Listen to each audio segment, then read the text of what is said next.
Baol Média FM. programme bi nga xam ne moom la ñu jagleel jigéenu Casamance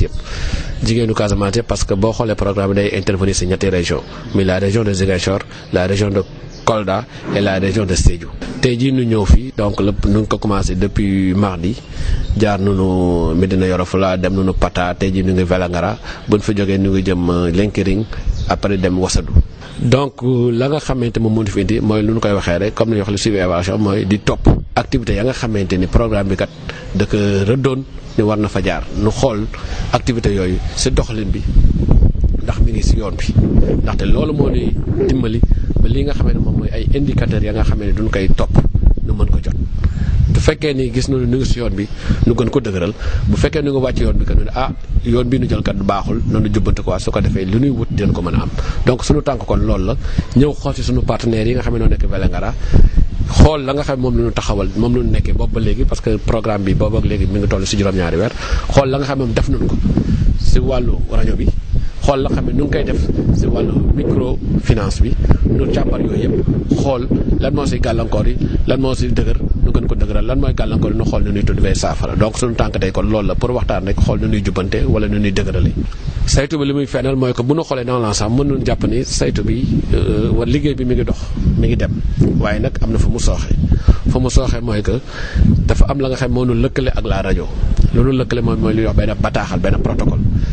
protocole boobu noonu kat rajo bi weer bu jot war na def nangami émission mu jëm li wax ci ay thèmes stratégiques thèmes ya nga xam ne mooy gàllankoor jigéen ñi pour seen yokkute ci thèmes yooyu gis nañu ñoom nu ngi koy def mais nu ñu ko defee bu ñu xoolee li ñu yónnee par weer dafay am ay manquement day am lu des li bu ñu waxtaanee ak kii nga xam mooy responsable des programmes yi xamal nu ni kat émission yi duñ koy rediffuser dañ koy tegaat dañ ko baamtuwaat mais buñ ko baamtoo loolu duñ ko bind fenn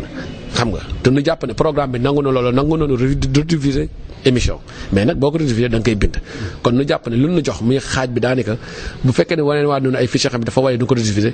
bu ñu jëm àggul dit ci app ba dinañ ko jógee donc loolu lu leen jox comme recommandation ni leen nañu fexe ba nga xamante li nga xam moom manqué nu mottali ko ay rediffusion donc te defe naa jël na engagement moom bu ñëwee ak directeur am ñoom naa nu waxtaan ci ba nga xam ne incha allah li nga xam mooy lu manqué wala li nga xam mooy lu ñu war a mottali nu taxawal ko nu mu gënee